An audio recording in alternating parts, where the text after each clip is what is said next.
भाई इसमें तो मुझे डर लगता है, क्योंकि हमारे समय में ऐसा था नहीं।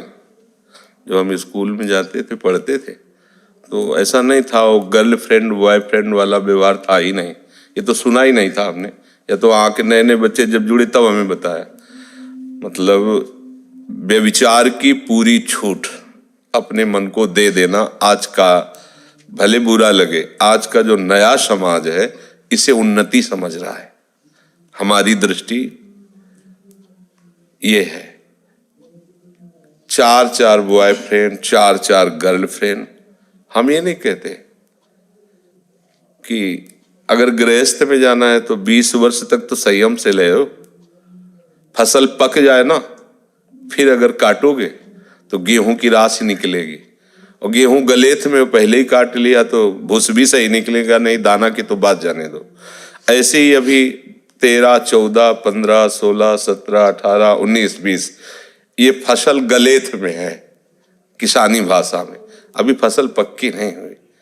20-21 के बाद जब ब्याह हो, घर गृहस्थी, तो सुंदर विवेकवान धैर्यवान पुत्र पैदा होंगे। संतानोत्पत्ति के लिए गृहस्थ धर्म का प्रयोग किया जाता है।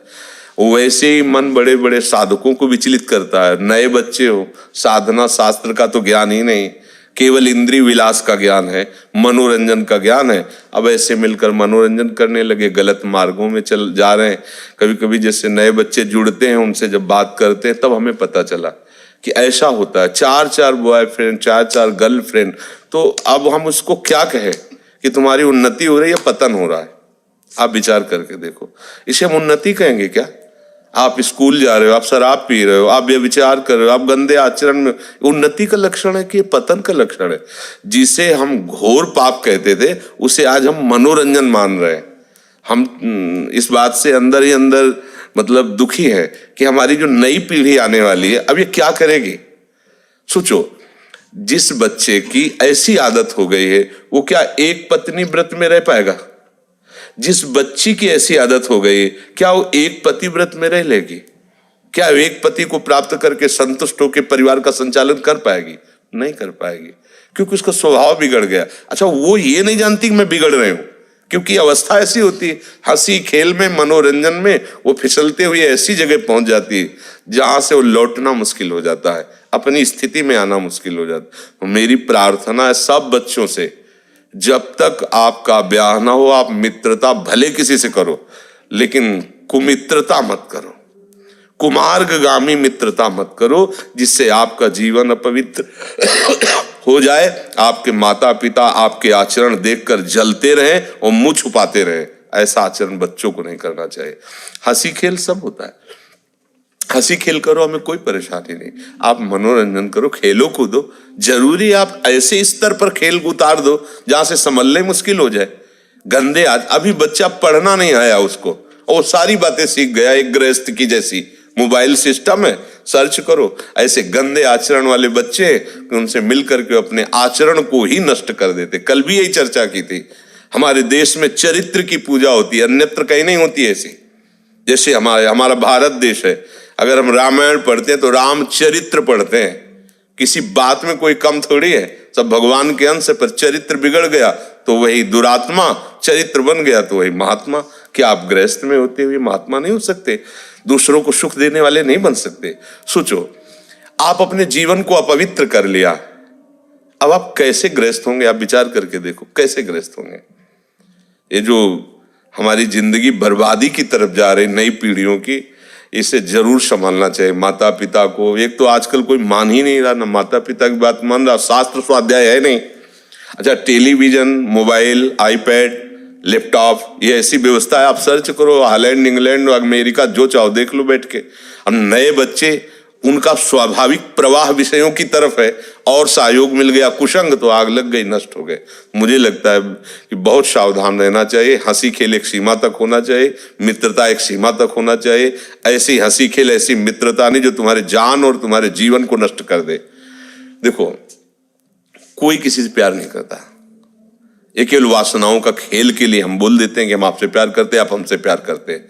और जिस दिन उसका मूड बदला, किसी का भी, एक दूसरे के, वो उसी जान का घातक बन जाता है, उसके जीवन की धज्जियां उड़ा देता है। आप देखो, आप लोगों को क्या समझा, आप तो समाचार, हमें तो कभी कभी कोई मिला ऐसी बात कर दी तो ऐसा भी होता है, ऐसे समझ में आता। आप लोग तो समाचार देखते हैं, आप समाचार पत्र पढ़ते हैं, क्या हो रहा है? नए बच्चों को ज्ञान तो है नहीं ना कि मेरा नाश हो रहा है। वो समझ रहे बॉयफ्रेंड मिला, मैं भगवान मिल गया मेरा। पवित्र हृदय के बच्चे एकदम फिसल गए। अब वो 4 लड़के मिलकर फिर आग लगा दी, मार दिया जान। मुझे लगता है बहुत सावधानी की जरूरत है, नहीं तो आप अपने जीवन और जिंदगी से खिलवाड़ करके आप अपने को नष्ट करें, अपने परिवार वालों को दुखी कर रहे हैं। अब माता पिता क्या करें? जब देख रहे हैं बच्चा कहा नहीं मान रहा तो आंख मूंद लेते, जाओ जब लौटोगे तब फिर गले से लगा लेंगे, जाओ भोगो जा करके। तो इसलिए बच्चा इतना हंसी मजाक, इतना खेल कूद में नहीं बढ़ जाना चाहिए कि हमारा धर्म नष्ट हो जाए, हम प्रियालाल को भूल जाएं या हम अपनी मनुष्यता को भूल जाएं। आजकल हमारे बच्चे इस बात पर बिल्कुल दृष्टि नहीं डाल रहे, उसे पुराने रिवाज वाले, पुराने दिमाग वाले कह के हटा रहे हैं। ऐसा नहीं होना चाहिए। देखो, माता का जो गर्भाशय होता है वो जितना पवित्र होता है उससे उतनी पवित्र संतान उत्पन्न होती है। जैसे भूमि है ना, अगर उस भूमि में उर्वरक शक्ति नहीं है और बहुत तृण घास आदि के, तो फसल उगना बड़ा कठिन हो जाता है। और अगर तृण आदि विरोधी वो बीज हट गए हैं और फिर उसमें उर्वरक है तो वो फसल तय। देखो, हम लोग फसल हैं, किसी गृहस्थ की हम लोग भी फसल हैं, किसी माँ बाप से ही तो पैदा हुए ना। उनका जीवन, उनकी पवित्रता, उनकी निष्ठा, वही जाकर बच्चों में फलीभूत होती है। पूरे के पूरे परिवार के सब भागवतिक है। बड़ा भाई गृहस्थी में है, सुबह से आरती पूजा पाठ गीता भागवत, अपनी किसानी, अपनी जो कार्य भक्ति। अगर माता पिता ऐसे पवित्र ना हो तो क्या ऐसा हो सकता है क्या? अब आप शराब पिएंगे, बच्चा शराब वो गिलास आपके सामने रखेगा, बीच में एक घूंट लगा के देखेगा, पापा पीते हैं तो कैसा। बीड़ी आप उससे जलवा रहे तो एक पीछे पीने लगेगा, वो ऐसे ही। और जब आरती आप कर रहे हैं, उनको भी एक बार करवा रहे तो उनके संस्कार बन रहे हैं। तो देखो, आजकल हमारे जो आचरण बिगड़ते चले जा रहे हैं वो हमें बहुत दूर ले जा रहे हैं, भगवान से बहुत दूर ले जा रहे हैं। इसलिए स्वयं आप अपनी रक्षा कर सकते हैं, क्योंकि आपके पास विवेक है, आपके पास बुद्धि है।